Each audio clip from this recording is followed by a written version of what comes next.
Greetings, dear listeners. From where do you join us this evening as the shadows lengthen and the vast silence of the universe seems to press gently against the edges of the world?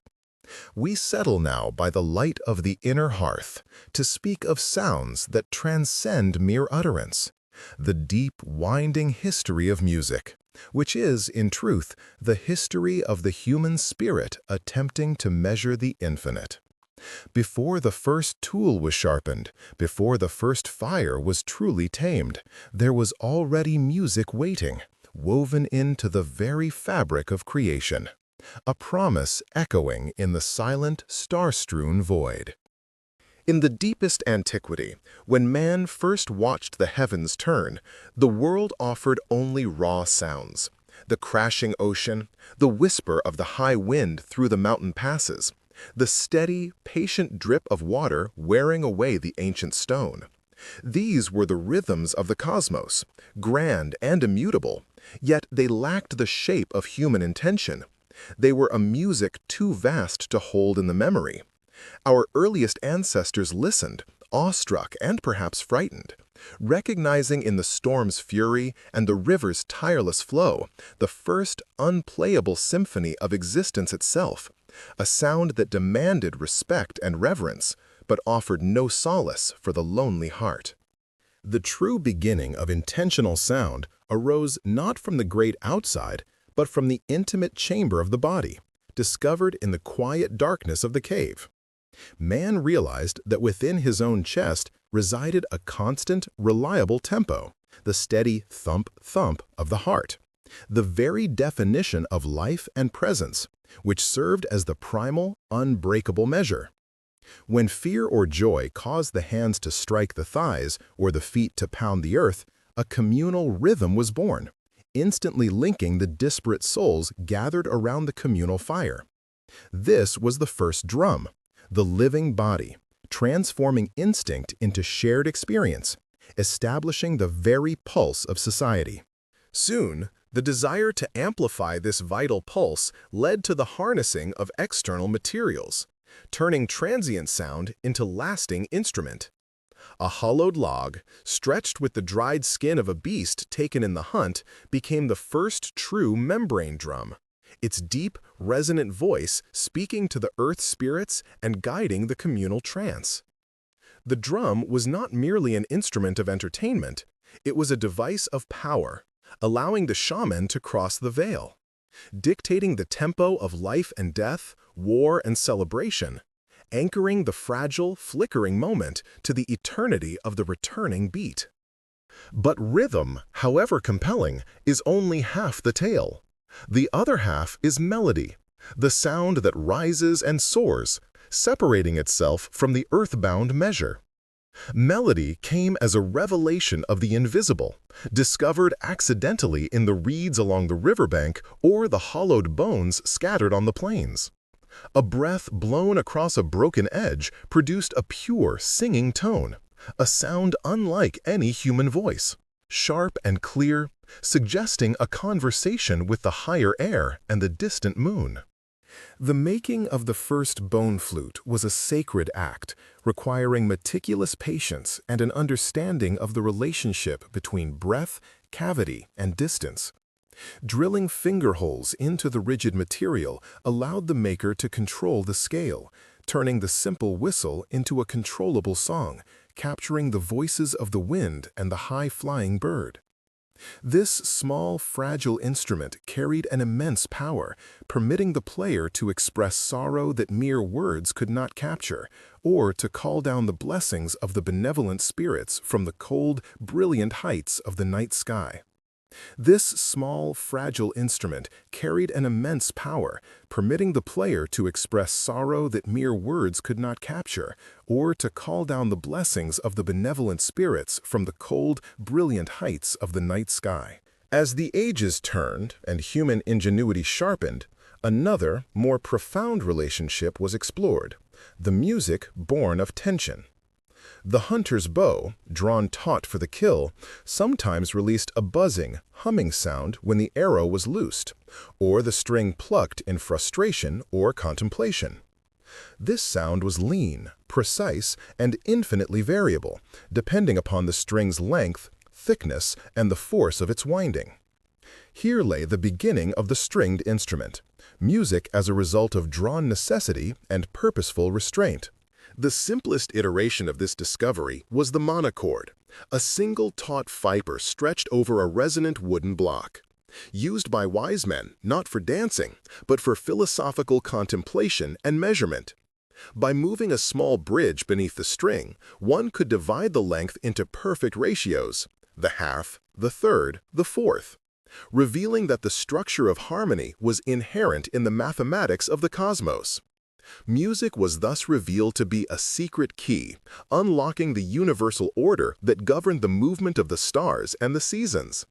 In the fertile valleys of the great rivers, where agriculture gathered men into stable, complex societies, the instruments evolved further, becoming symbols of status and religious devotion. The humble monochord grew into the magnificent lyre and the harp, their multiple strings requiring great skill and delicate tuning, echoing the complexities of the newly formed urban hierarchies. These sophisticated instruments were no longer played around a primal fire, but within the cool, echoing halls of the temple and the court of the king, their sound considered a direct offering to the city's protective deities.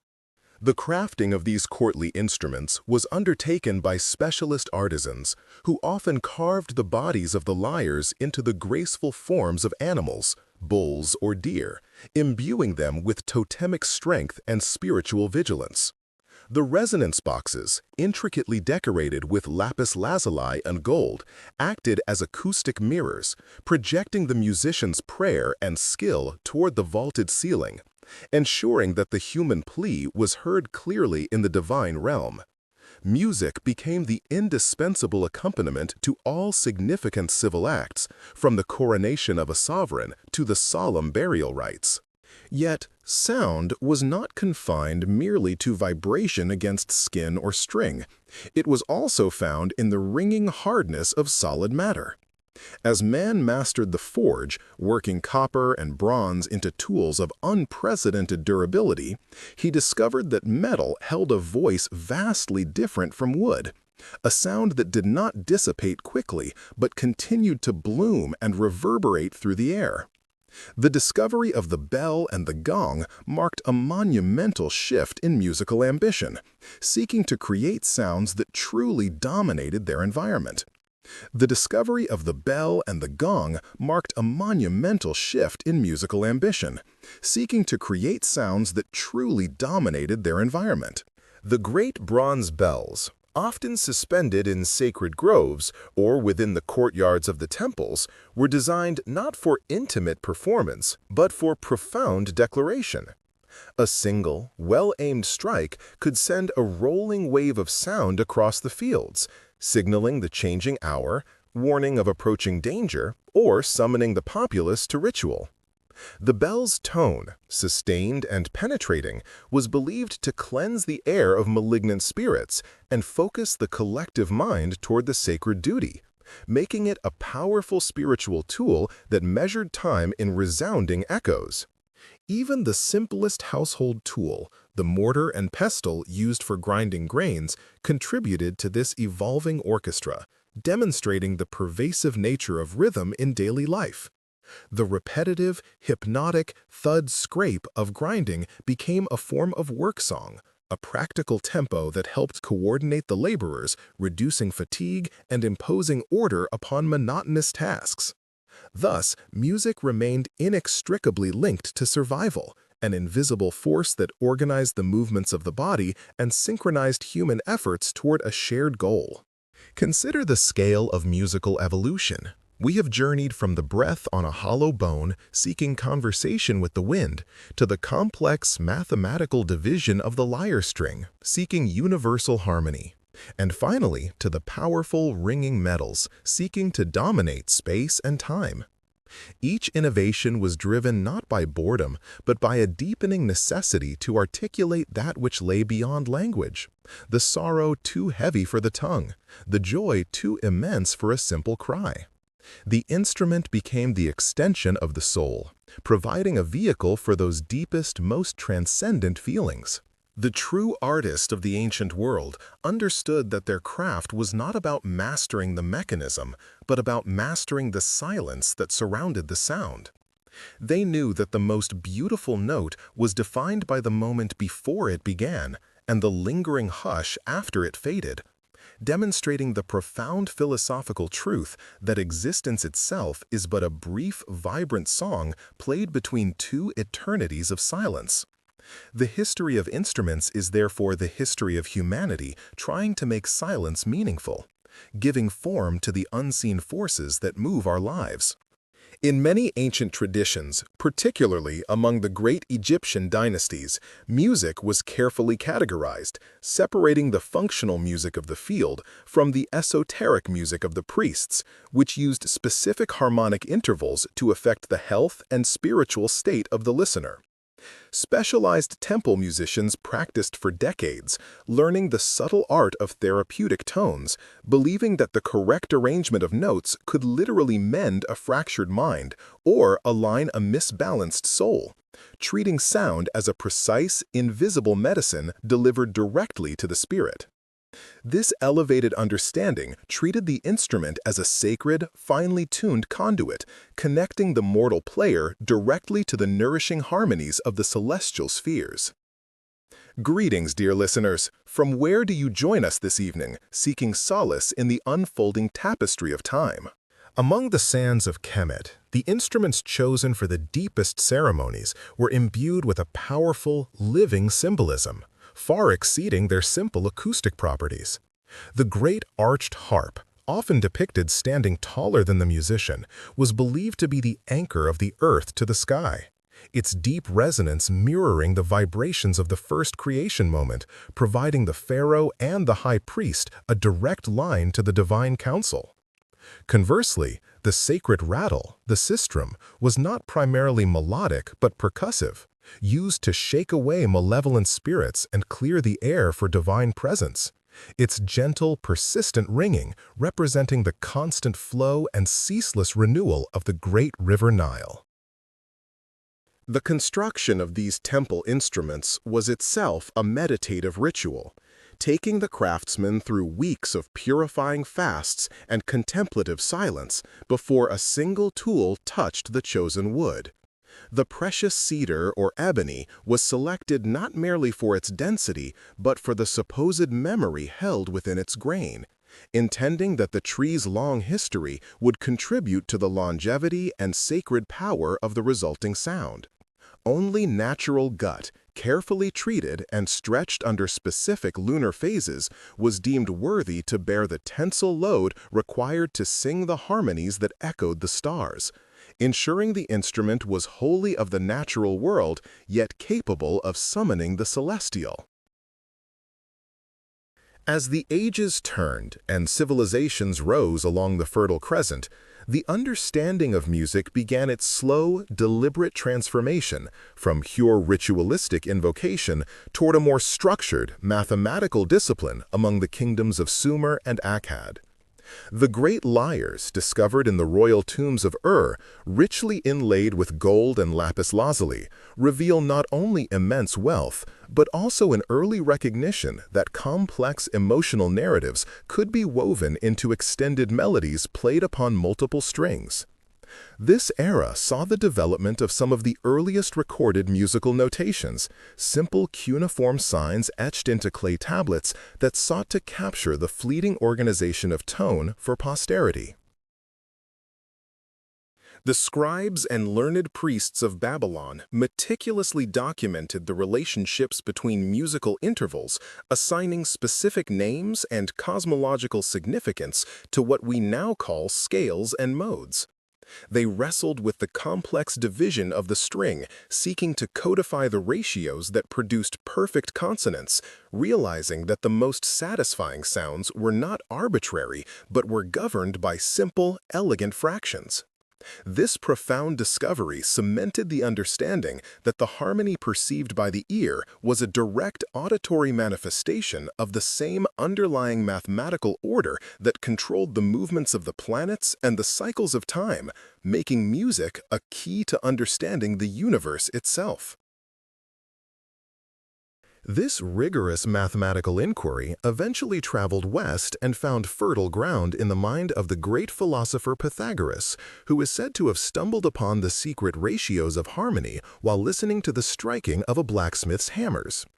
He recognized that if one string length yielded a tone, having that string produced the octave, a doubling of frequency perceived by the ear as identical yet higher, forming the foundation of all musical architecture. By isolating and studying these mathematical relationships using the simple device of the monochord, a single string stretched over a movable bridge, he proved that perfect fifths and perfect fourths were defined by simple numerical fractions. The monochord, though humble in appearance, became arguably the most philosophically significant instrument in the ancient world, serving less as a tool for performance and more as an apparatus for spiritual contemplation. It was the physical proof that the abstract world of number was intimately connected to the sensory world of sound, allowing sages to physically demonstrate the hidden infrastructure of cosmic order. This led directly to the celebrated Pythagorean concept of the musica universalis, or the harmony of the spheres, the silent, sublime music produced by the proportionate orbital motion of the planets, a grand celestial concert too perfect for human ears to perceive. In the emerging city-states of Hellas, the instrument became intrinsically linked to the concept of ethos, the moral character and disposition of the citizen. The study of the lyre was mandatory for any noble youth, not merely as an amusement, but as a vital part of shaping a balanced and virtuous soul capable of controlling the volatile passions within. Music was seen as a powerful, double-edged force that could either elevate the listener toward rational contemplation or drag them down into reckless emotional abandon, requiring careful selection of melodies for public instruction and private meditation. Philosophers such as Plato spent great effort defining which instruments and which specific musical modes were beneficial or detrimental to the health of the republic and the virtue of its populace. The sober, steadfast Dorian mode, associated with courage and self-control, was championed as the sound necessary for the training of soldiers and governors intended to fortify the will against softness or despair. Conversely, the more languid or ecstatic modes, such as the Lydian or the Mixolydian, were viewed with deep suspicion, feared for their potential to incite luxury, sorrow, or drunkenness, thereby eroding the hard-won discipline necessary for civil life. A profound tension existed between the two primary classes of instruments: the lyre, clean-toned and associated with the ordered light of the god Apollo, and the aulos, the reed pipe, often producing a reedy, piercing, and emotionally charged sound associated with the wild, untamed ecstasy of Dionysus. The lyre demanded intellectual engagement, clarity, and measured restraint from the player, focusing on harmony and textual accompaniment in recitation. The aulos, however, was capable of inducing frenzy and communal trance, speaking directly to the raw, irrational core of humanity, and, consequently, was often relegated to less respected forms of entertainment or deeply frenetic religious rites. The true mastery of the lyre, therefore, was not judged by the speed of the fingers or the loudness of the chord, but by the emotional discipline the musician exhibited while playing, demonstrating a perfect alignment of inner control and outer expression. The instrument served as a constant, unforgiving mirror to the player's soul. Any agitation, distraction, or impurity of spirit translated instantly into a jarring tone or a misplaced rhythm, proving that mastery of the physical instrument was inseparable from the lifelong mastery of the self. As the Greeks expanded their influence, their refined systems of tuning and their philosophical understanding of the power of mode were carried across the Mediterranean, encountering the sophisticated cultures of the Etruscans and eventually finding their way into the emerging world of Rome. Here, music retained its function in public ceremony and private life, though the disciplined focus on ethos often gave way to grander scales and a more magnificent theatrical presentation designed to underscore military triumph and imperial power. The simple contemplative lyre began to be overshadowed by larger, louder instruments capable of filling vast amphitheaters with glorious noise. The emphasis shifted subtly from the subtle internal effect of sound upon the soul to the external spectacle of the performance, a reflection of the sprawling empire's taste for the grand and immediate over the quiet and esoteric. Yet, even in the clamor of the Roman triumph, the fundamental mathematical truths of sound, first revealed on the simple monochord, remained the unbreakable foundation upon which all the complex brass and string arrangements were built. The ancient truth persisted. Noise could move the feet, but only proportional harmony could move the spirit, anchoring the fleeting music to the eternal structure of the cosmos. The makers of instruments began to innovate rapidly, spurred by the demands for greater projection and durability in harsh conditions, leading to advances in string tension and the construction of more complex soundboxes.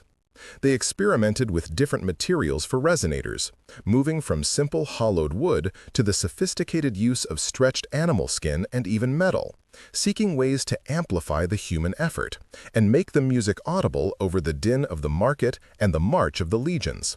This technological push, however, subtly altered the relationship between player and instrument, introducing new mechanical challenges and complexities that sometimes risked overshadowing the spiritual core of the music itself.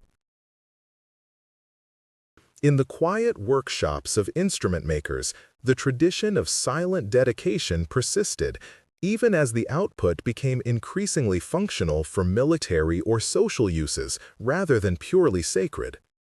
The old craftsmen still whispered prayers over the wood, believing that the wood itself retained a memory of the tree's life and must be persuaded to surrender its stillness and become a vibrant channel for human emotion.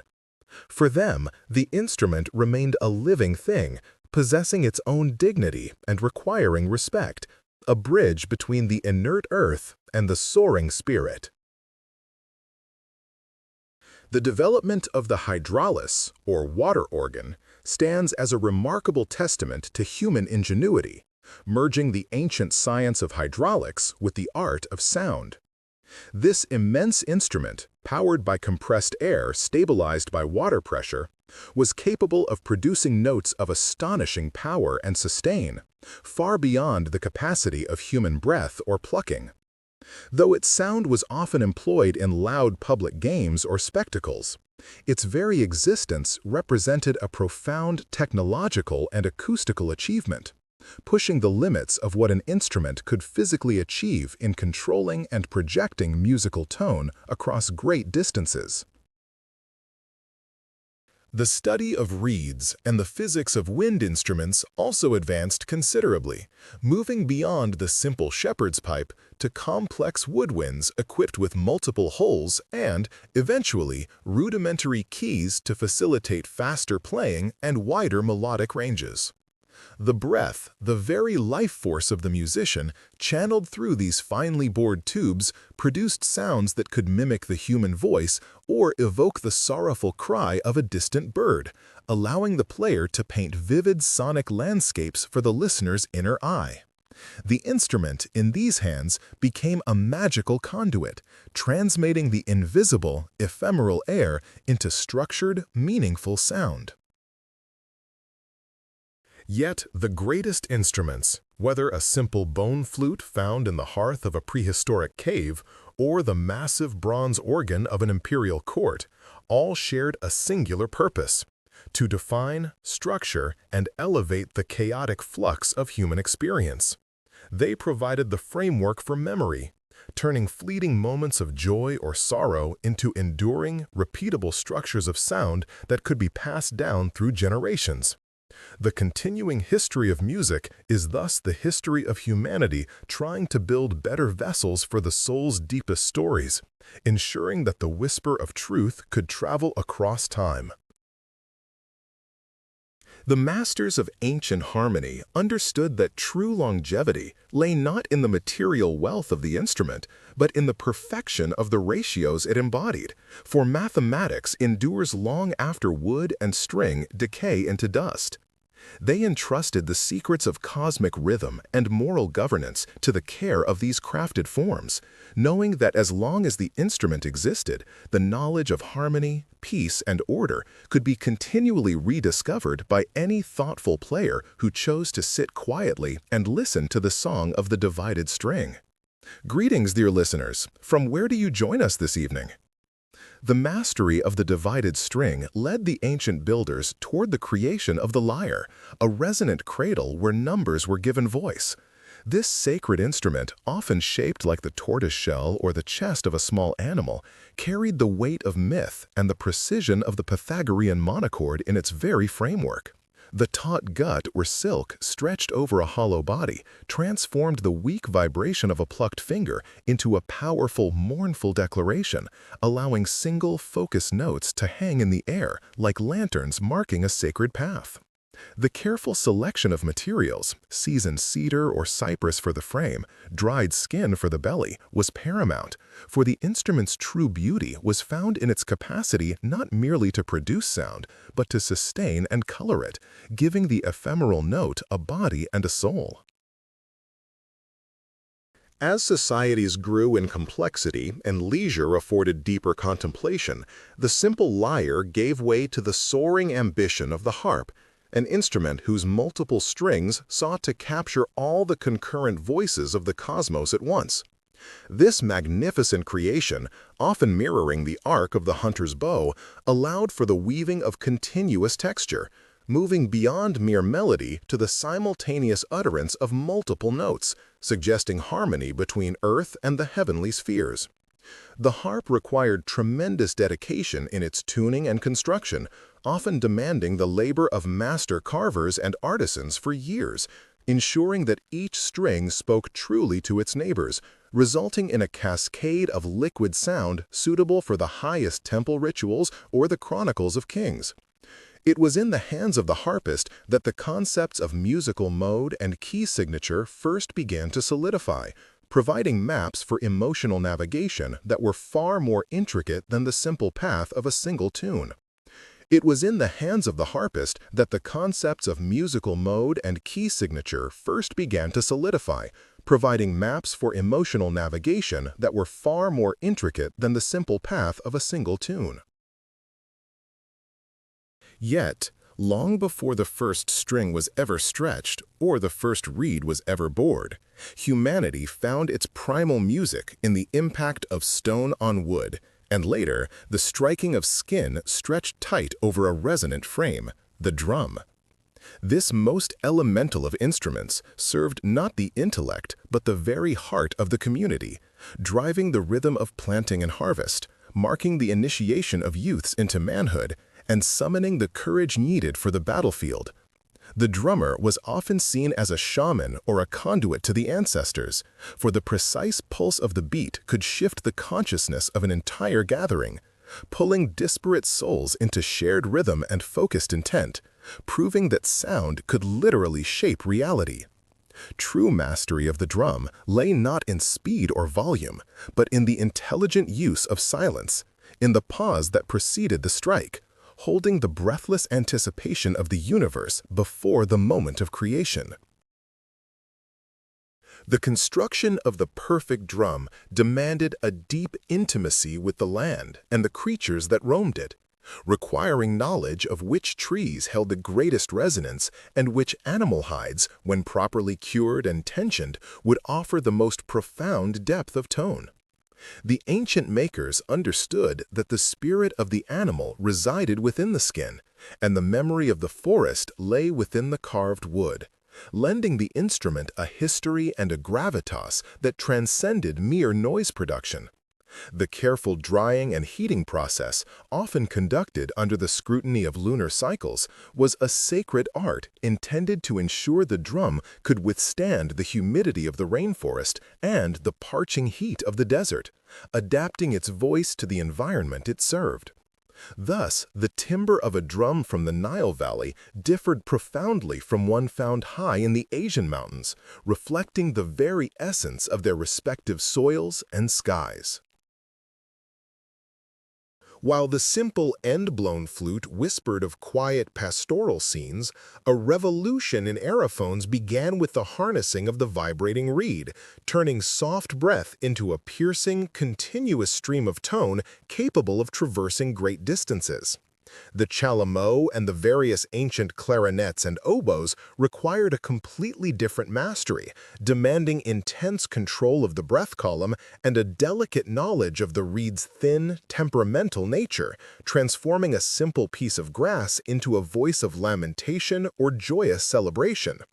Simultaneously, the discovery and forging of bronze allowed the creation of massive horns and trumpets, instruments whose sheer volume and commanding presence were immediately reserved for military signaling, royal processionals, or the high calls during temple sacrifices. These metallic voices spoke of power and permanence, carrying the sound of empire across vast territories, contrasting sharply with the intimate, reflective tones of the earlier bone and clay whistles. In the great courts of Mesopotamia and the sophisticated palaces of the Zhou dynasty, the true potential of instrument building was realized when masters began to combine the unique colors of these three great families, the strings, the winds, and the drums, into unified ensembles. This early form of orchestration sought to mirror the structure of society itself, where each instrument, much like each citizen, had a distinct and necessary role, contributing its unique pitch and texture to the overall health of the collective sound. The master musician thus became akin to a philosopher king, responsible for balancing the earthiness of the percussion with the aerial grace of the flutes and the human emotion carried by the strings, ensuring that the resulting tapestry of sound spoke of perfect, holistic order. It was understood that a poorly regulated ensemble, where one voice dominated or strayed from the designated mode, was a sonic metaphor for a disordered, corrupted state, emphasizing the profound moral weight placed upon musical performance. The role of the temple musician transcended mere entertainment. They were the living libraries of a civilization, tasked with memorizing and performing cycles of songs that often narrated the creation myths, the lineage of the gods, and the great deeds of past heroes. Since written notation remained crude or non-existent for long periods, the intricate rhythms and melodies themselves served as mnemonic devices, embedding complex historical narratives deep within the collective memory of the people who gathered to listen year after year. The very structure of the musical modes was sometimes tied directly to astronomical phenomena or agricultural cycles, ensuring that as long as the ancient songs were sung, the vital knowledge required for the survival and spiritual well-being of the community would be passed down, immutable and whole. Thus, the instrument was not just a tool for noise, but a disciplined memory keeper, ensuring that the wisdom of the ancients would resonate eternally in the present moment. This reverence for acoustic perfection led inevitably to the creation of instrument families that could truly challenge the supremacy of the human voice, seeking to capture not just melody, but the nuanced inflections of human speech itself. The development of fingerboards on stringed instruments, allowing for the rapid shifting of pitch and the articulation of complex, sustained lines, brought instruments like the early lutes and the long-necked tambour into prominence. These instruments freed the player from the fixed tones of the lyre, granting them the fluidity needed to mirror the improvisational patterns of poetic verse and the subtle sighs of deeply felt emotion. The flexibility of the bowed string, an innovation which arrived much later than the plucked string, further extended this capability, providing an unending, singing quality to the instrument's voice that felt like pure, sustained lament or unbroken rejoicing. In the ancient cultures of the Far East, the crafting of instruments reached a zenith of spiritual refinement, where the materials themselves were considered sacred entities imbued with natural power. Instruments like the chin, a seven-string zither, were not merely decorative objects but tools for solitary contemplation, designed to be played in silence, often by scholars seeking union with the Tao. The construction of the chin was a year-long ritual, involving specific woods harvested only in high winter, often inlaid with jade or precious metals, their surfaces polished with the utmost care to reflect the moonlight. The philosophy surrounding such instruments dictated that the player's moral conduct and purity of thought were as essential to the resulting sound as the instrument's flawless construction, for a troubled mind could not coax a peaceful note from the sacred wood. Meanwhile, the colossal engineering challenge of the hydraulic organ, the hydraulis, in the Hellenistic world showcased humanity's desire to amplify musical power beyond natural limits, seeking a sound that could fill amphitheaters and proclaim the authority of vast institutions. Using the constant pressure of water displacement to ensure a stable airflow, this immense machine allowed a single player to command the volume of an army of wind instruments, articulating complex chords and powerful, sustained tones previously unimaginable. It was an invention that spoke of technological ambition and the pursuit of musical scale, proving that the principles of air pressure and resonance, when meticulously applied, could achieve mechanical transcendence.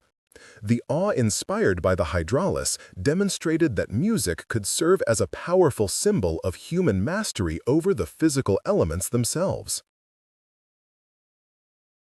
However, it was the humble bell and the gong, crafted meticulously from alloyed bronze, that carried the deepest spiritual resonance in many ancient traditions, acting as temporal markers and vehicles for deep meditation. The careful balance of copper and tin, the precise hammering and cooling processes, ensured that each strike produced a complex, evolving overtone that seemed to resonate not just in the air but within the very bones of the listener. Gongs were often placed at the threshold of temples or monasteries, their low, vibrating tones intended to cleanse the mind of earthly attachment, defining the sacred space through the enduring persistence of their sound.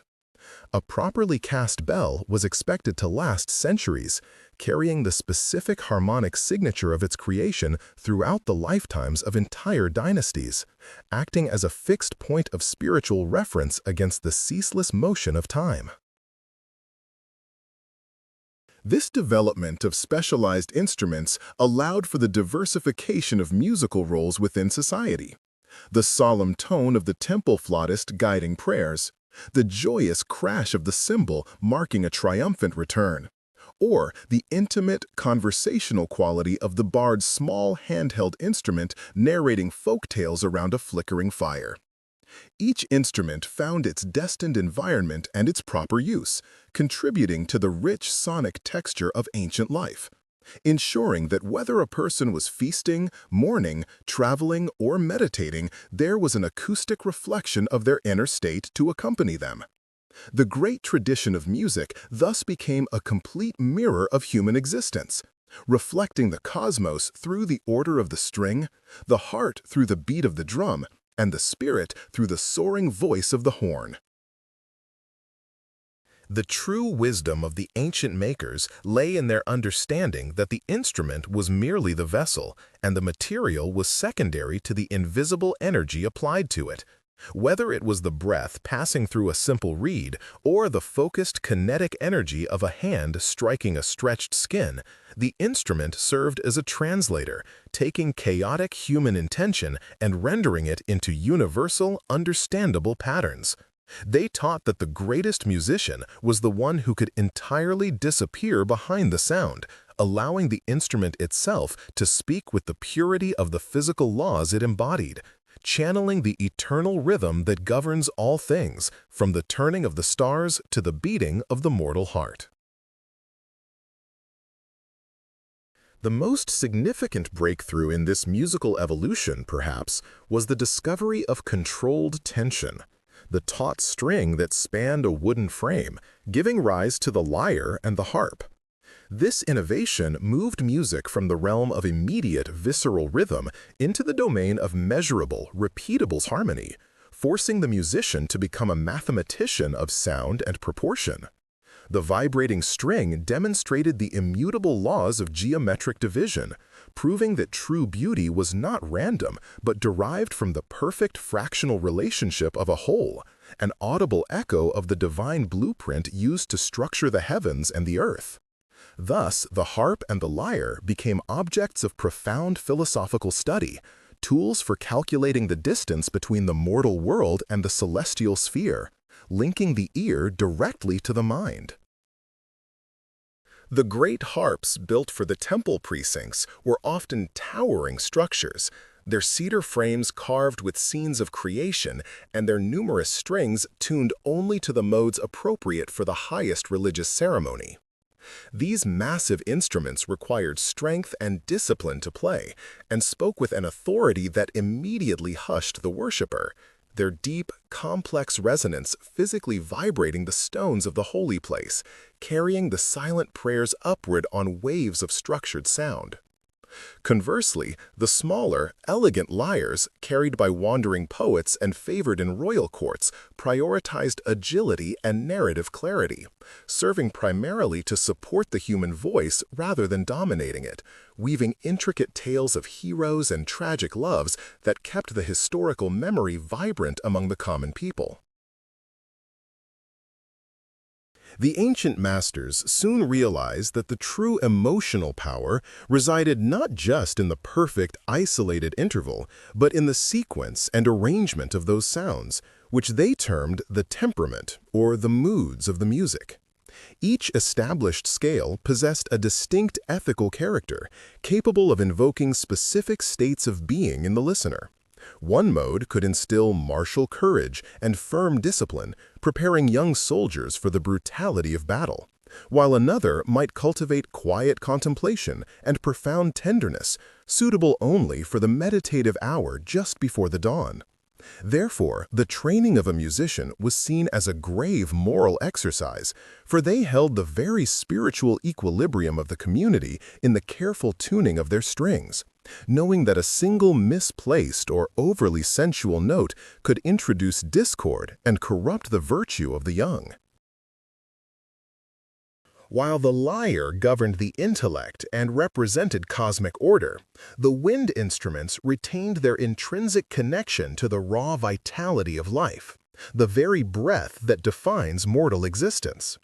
The simple reed flute, cut easily from river cane, remained the enduring sound of shepherds and solitary travelers, carrying a quiet, reflective melancholy across the untamed hillsides during the twilight hours. Yet, when two such pipes were bound together, creating the instrument known for its piercing, complex, and sometimes wild voice, the music shifted entirely, embracing fervor and ecstatic, unbridled release. This double reed instrument demanded tremendous lung power and constant flowing energy from the player, often summoning forth deep, primordial emotions that transcended mere rational thought, pushing the boundaries between sacred ritual and uncontrollable collective joy. The player of the complex wind instrument, often cloaked and seen leading religious processions, was not just a musician, but a figure of prophetic weight, akin to a shaman guiding the community into states of profound collective experience where the spirit could momentarily abandon the burden of the flesh. They were revered and sometimes feared, for the intense sound of their craft held the power to disrupt ordinary life and compel bodies into motion that they might later regret, demanding a solemn responsibility from the one who commanded the dual stream of sound. The mastery of this instrument meant not just knowing the fingerings, but knowing the precise spiritual temperature of the moment, understanding exactly how much passion the listeners could safely sustain before losing themselves entirely to the rhythm.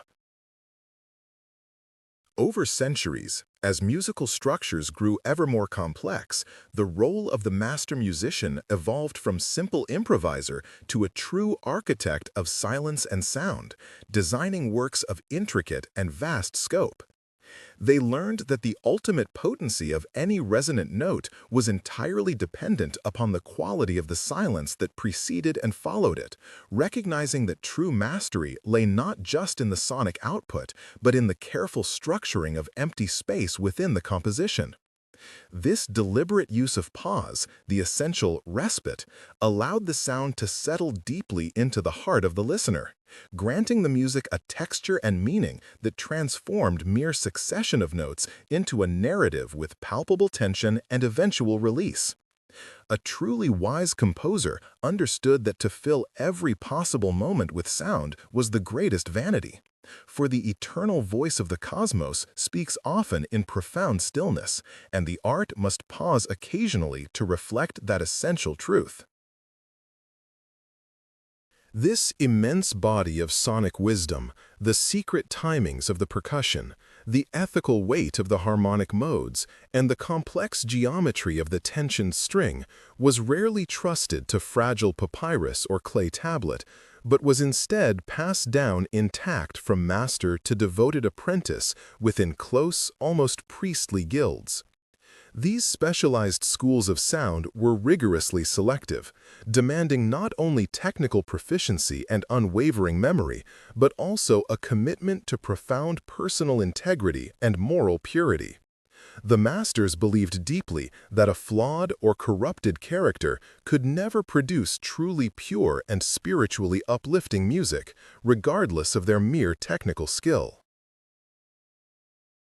The lineage of teaching thus ensured that the sacred quality of the musical art was fiercely preserved and guarded against those who sought only transient fame or vulgar pleasure through sound. It required the student to spend years merely listening and meditating upon the subtle, shifting resonance of a single, perfectly struck tone before they were ever permitted the high honor of performing before the world or instructing others. This long, arduous period of deep listening was intended to cleanse the inner ear and heart, aligning the musician's spirit with the universal harmonic laws before they were given the great responsibility of shaping the acoustic environment of their society.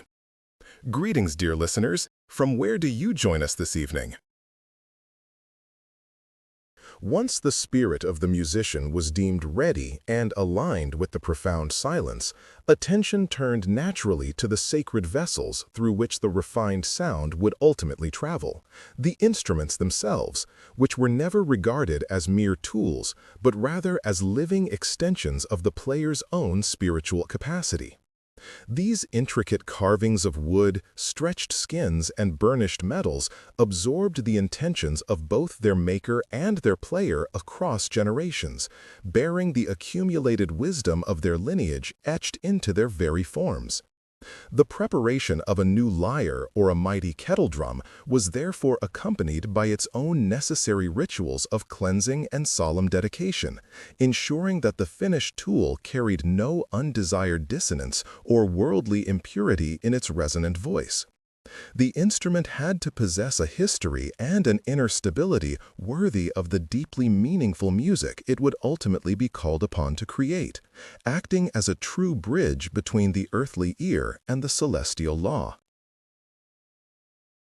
The choice of materials alone was considered an act of deep reverence, requiring the dedicated craftsman to journey high into mountain forests to select specific, slow-growing woods that had dried naturally under the watchful eye of the heavens, untouched by axe or blade, save at the precise, astrologistically favorable moment of the harvest. Curing the selected timber often took decades, allowing the wood to fully resonate with the subtle, slow hum of the earth, ensuring that the final structure would neither warp nor fracture when exposed to the intense energies of focused musical performance. The strings, too, were equally sacred and essential, often fashioned from the finest silk spun by ritually pure hands, or the carefully aged sinews of animals offered in solemn, measured sacrifice, demanding great respect for the life that yielded the necessary tension and tone. Every joint, every knot, and every layer of natural varnish applied was a prayer whispered into the structure, locking the instrument's physical form into harmonic alignment with its intended celestial function, thus guaranteeing the stability and purity of the resulting sound. Consider, for example, the ancient seven-stringed lyre, whose precise construction was often understood to mirror the geometry of the seven known wandering planets, and whose elegant voice was intended to bring the often chaotic and volatile emotions of the human heart into perfect proportion. This instrument spoke to the soul with reasoned elegance and philosophical balance, serving frequently as the voice of the wise counselor and the thoughtful teacher, demanding measured phrasing and clear, unhurried articulation from its player. Contrast this carefully ordered expression with the simple reed flute, often humble in its appearance, yet carrying the very breath of the player, the animating spirit given external, audible form, capable of weaving sudden, complex melodies that evoked profound melancholy or soaring, almost defiant joy. These two instruments represented distinct spiritual gateways in the classical understanding. The lyre was the voice of pure intellect and rational order, while the flute became the unburdened voice of instinct and elemental feeling. And the wise composer knew exactly how and when to deploy each within the great sonic symphony of human experience. Yet, the devoted masters understood a profound truth. Even the most perfectly tuned instrument and the most pure-hearted musician were utterly incomplete without acknowledging the primary element which defined all rhythmic art, the profound and necessary power of silence. It was specifically in the pause, in the intentional, rhythmic space carefully placed between the articulated notes, that the true meaning of the melody was finally absorbed and deeply understood, giving the serious listener time to fully weigh the emotional and ethical implications of the sound they had just received. This crucial, overarching concept taught that sound was merely the fleeting messenger, but silence was the enduring sanctuary where the received message was ultimately processed and internalized by the soul, preventing the ear from becoming spiritually dulled by the constant pressure of unending, meaningless noise. The judicious, perfect placement of these rests was considered one of the highest and most difficult musical arts, often demanding greater internal sensitivity and focus than the faultless execution of the most technically difficult rapid passage ever conceived. The judicious, perfect placement of these rests was considered one of the highest and most difficult musical arts, often demanding greater internal sensitivity and focus than the faultless execution of the most technically difficult rapid passage ever conceived. This esoteric knowledge regarding the musical modes, the specific, ancient arrangement of tones and semitones that precisely dictated the emotional color and psychological effect of the entire piece, was transmitted with the utmost secrecy, reserved only for those students initiated into the final, protected degrees of the close-knit guild. Each unique mode was intrinsically attributed not only to a specific color or a powerful celestial body, but also to a precise psychological state or a deeply resonant historical memory, such that the skillful, intentional playing of the mode of iron valor could instantly steel the nerves of an army readying for battle or ritually invoke the strong, protective spirit of ancestral heroes. Conversely, the gentle, intensely introspective mode of flowing water was reserved solely for deep, internal meditation and necessary healing ceremonies, while its use was strictly forbidden during periods of civic turmoil when resilience and external action were urgently required. To mix or carelessly misuse these powerful, emotional blueprints was therefore regarded not merely as a technical error, but as an inexcusable act of profound spiritual vandalism, potentially destabilizing the very moral fabric of the entire society by confusing the emotional compass of the populace. Thus, in ancient, balanced societies, the trained musician was recognized as far more than a simple entertainer. He held the sacred office of a sonic physician and a communal architect, tasked fundamentally with tuning the emotional atmosphere of the entire city or the royal court. In the great royal halls of the kings, music was expertly used to subtly moderate the passions and volatile tempers of rulers, ensuring that all crucial state decisions were made with calm, measured reason and intellectually balanced judgment, never swayed by transient anger or fear. Indeed, the state of the ruler's permanently accompanying musical troupe was often universally regarded as a direct, unquestionable barometer of the inherent spiritual health and moral stability of the kingdom itself. If the court musicians began suddenly to favor jarring, unbalanced rhythms or overly sentimental, effeminate melodies, it immediately signaled to the wise elders that a silent, dangerous corruption or spiritual weakness was steadily seeping into the seat of power, requiring immediate and often silent correction and intervention by the supervising guildmasters. To protect against this slow, almost pervasive spiritual corruption, a corruption considered far more dangerous than any invading army, for it attacked the soul itself, the most potent and profoundly sacred modes were consciously and rigorously locked away, taught only to the handful of dedicated high guardians who resided in highly secluded mountain temples far from the temptations of the court. These silent guardians never once performed publicly for the populace, dedicating their solitary lives instead entirely to the pure, mathematical study of the relationship between organized sound and cosmic creation, ensuring that the theoretical blueprints for absolute harmonic restoration remained flawlessly intact. Their vital, solemn duty was not to create new, beautiful sound for the enjoyment of others, but solely to stand as living, incorruptible repositories of perfect acoustic truth, silent, watchful, and prepared for the inevitable, looming possibility of a true existential crisis.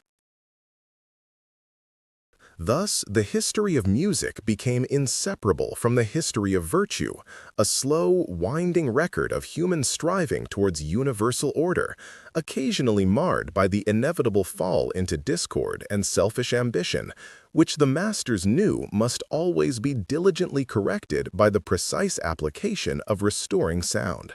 The greatest musicians, the truly immortal ones, were those who understood that their craft was fundamentally an ethical practice and a rigorous form of historical memory, a conscious effort to keep the vibrational truth of the world from fraying into mere noise and chaos. The enduring tension of the string was the symbolic tension of the moral life, demanding constant tuning and correction lest it fall flat and cease to resonate with the great, unchanging symphony of the cosmos, reducing the proud musician to a mere maker of clamor. Greetings, dear listeners. From where do you join us this evening as the world settles into its quietest hour? For a long epoch, stretching across the dusty ages before the rise of the great metallic empires, the lyre, or the kithara in its most refined and ceremonial guise, stood as the unchallenged monarch of all instruments, its form perfectly embodying the ethical discipline required of its player. Carved from the resonant wood of the aged cedar and strung with the carefully tensioned gut of sacrificed beasts, its very construction was a prayer, a calculated attempt to house the pure mathematical ratios within an earthly, perishable frame, demanding a reverence but prevented reckless, passionate handling.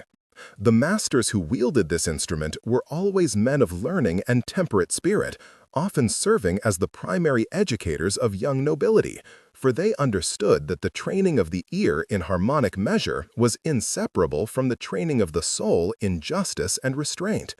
To strike the strings too forcefully or to linger too long upon a dissonant chord was not merely a musical error, but a visible demonstration of a failure in moral character, reflecting an unstable inner landscape unprepared for the burdens of statecraft or deep contemplation. Yet, as generations passed and the small, thoughtful city-states expanded into sprawling, luxurious dominions, the demand for simple, measured truth began to wane, replaced by a growing appetite for vastness, complexity, and overwhelming spectacle.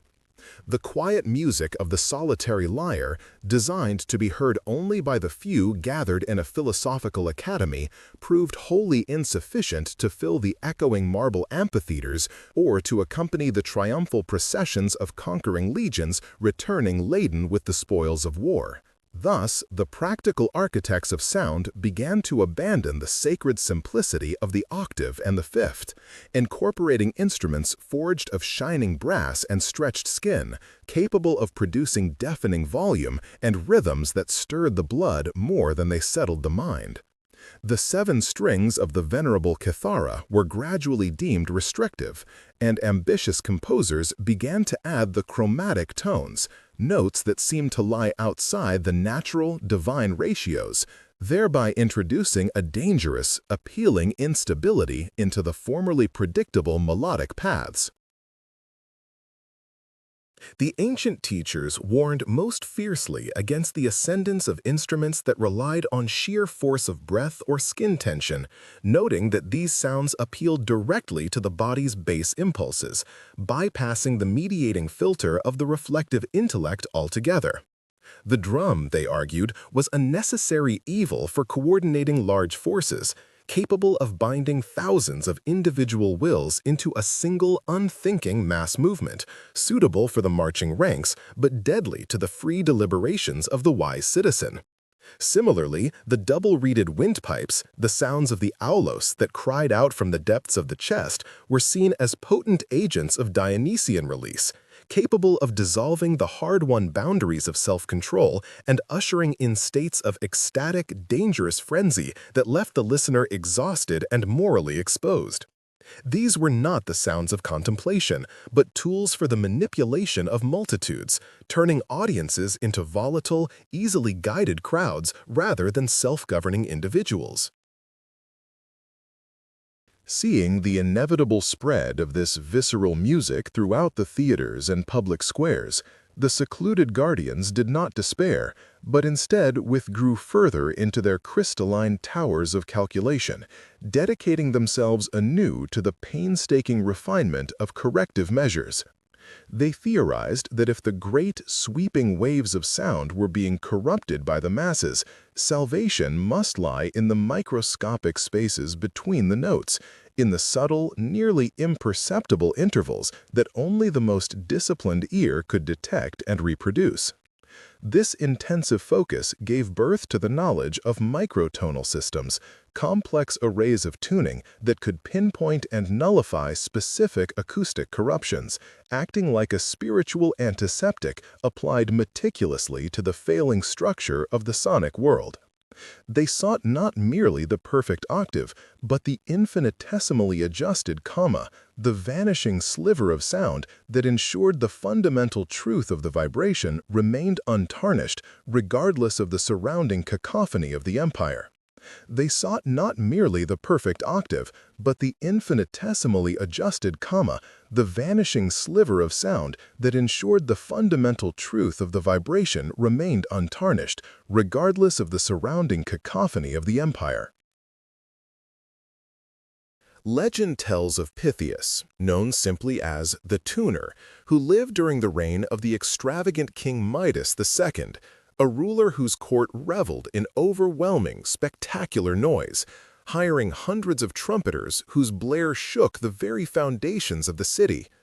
Pythias, however, served only the hidden temple of measurement, spending his decades not in performance, but in silence, calibrating the sacred monochord, a single-stringed instrument used solely for defining mathematical ratios, until its tone was deemed astronomically faultless. His instruments were so perfectly attuned to the true cosmic frequency that they were believed to radiate a subtle, protective energy capable of calming tempests and preventing pestilence merely through their precise stillness. It is said that Pythias eventually removed his own eardrums so that his inner sense of mathematical pitch might never be corrupted by the surrounding din of the king's decadent court, sacrificing his worldly hearing to become the incorruptible custodian of absolute truth. The sacred monochord was, for the Guardians, far more than a mere musical device. It represented the physical embodiment of the universal law of proportion, a singular line of tension mirroring the axis upon which the entire cosmos was balanced. By simply moving the small, precisely measured bridge beneath the taut string, they could reproduce every known interval in existence, from the harmonious beauty of the perfectly divided halves to the disturbing, complex vibration of intervals that signaled conflict and disorder in the celestial spheres. Therefore, the monochord became the ultimate philosophical litmus test. Any new musical idea or rhythmic innovation devised in the public arena had first to be mapped onto this flawless device, determining whether the new sound was an honest discovery of hidden truth or merely a deceptive trick of human vanity attempting to counterfeit harmony. The true history of sound was recorded not in scrolls, but in the exact, measured distance of the monochord's movable bridge, preserved only in the deep secrecy of the temple vault. This delicate balance between measured purity and popular passion was constantly threatened by the expansion of the vast trade routes, particularly those long pathways stretching eastward, which brought with them instruments of incredible, seductive complexity that defied the simple four-note framework cherished by the Western masters. Along the routes of silk and spice arrived the intricate lutes with movable frets and skins of tautened snake, played with a dizzying speed and ornamentation that seemed reckless to the severe Greek ear, yet possessed a haunting, deeply emotional quality that quickly captivated the public imagination. These foreign traditions introduced concepts of melody that spiraled and wandered rather than adhering to straight, processional paths, forcing the ethical musicians to decide whether to embrace this foreign, vibrant chaos or to fortify their ancient systems against the perceived contamination, a choice that tore deeply at the scholarly community and fractured their once unified doctrine. The string, once a symbol of singular, unwavering tension, now seemed to possess infinite, pliable potential, demanding constant, weary reevaluation. The wise men realized that sound itself was migratory, refusing to be contained by geopolitical boundaries or philosophical walls, traveling effortlessly across deserts and seas and carrying within its melodic shape the very essence of the culture from which it sprung. Each new tuning system encountered from the distant lands presented a moral conundrum.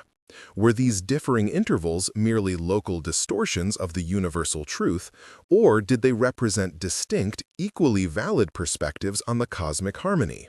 Truths that the rigid Western mathematicians had somehow overlooked in their pursuit of Apollonian order. The challenge lay in incorporating the passion and complexity of these exotic sounds, the weeping sorrow of the Persian tar or the driving rhythm of the Indian tabla, without allowing their inherent lack of mathematical rigor to dissolve the ethical framework that held the entire sonic structure together. Thus began the painstaking work of the great assimilators, a generation of musical scholars who risked their standing among the pure guardians by traveling far from the sheltered academies to study the seemingly lawless music of the outside world. These courageous few spent decades meticulously mapping the thousands of minute intervals found in foreign scales onto the strict grid of the monochord, seeking to find the underlying proportional relationships even within the most passionately improvised, seemingly chaotic melodies. Their ultimate aim was not to purge the new sounds, but to bring them into a disciplined, ordered relationship with the existing cosmological music, creating a unified, immense architecture of sound large enough to contain the entire tumultuous world without collapsing into mere noise.